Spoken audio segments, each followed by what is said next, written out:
Domenica 12 luglio, San Fortunato Martire. È il 194esimo giorno dall'inizio dell'anno e ne mancano 172 al termine.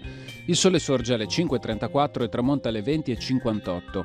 La luna si leva a mezzanotte e 41 e tramonta alle 12.54.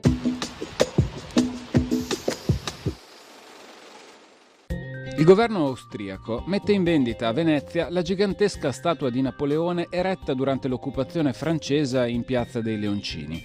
Viene acquistata dallo scultore Bosa per 3.000 lire, ma prima della consegna la polizia austriaca ne fa sfigurare la testa a colpi di martello in modo da renderla irriconoscibile. Il popolo, inoltre, si era accanito su di lei con altre gesta e azioni.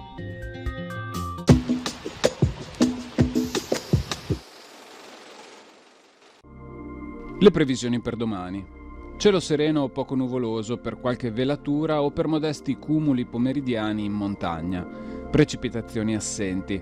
Temperature minime in aumento sulle zone centro-settentrionali, massime senza notevoli variazioni.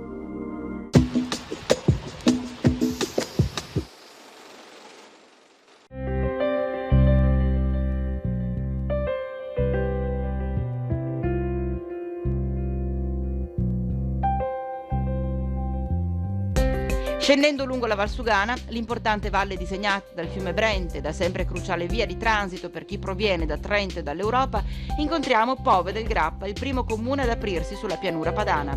La geografia di questa zona del Vicentino è unita a doppio filo con la sua attività artigianale, legata all'estrazione del marmo e all'arte dello scalpellino. Pove è conosciuta per il biancon, simile al marmo estratto dai sovrastanti monti, la Gusella e il Praolin, che ha reso famosi gli scalpellini povesi nel mondo per la sua somiglianza al marmo di Carrara. Le maestranze povesi vennero chiamate in prima persona da Napoleone a lavorare nelle procuratie di Venezia e dal Canova per la costruzione del Tempio di Possagno. Furono chiamati anche Oltralpe a lavorare ad importanti edifici come la Cattedrale di Colonia, la Basilica di Santa Teresa a Lisieux in Francia, il monumento eretto alla regina Elisabetta e il palazzo del governo di Berlino.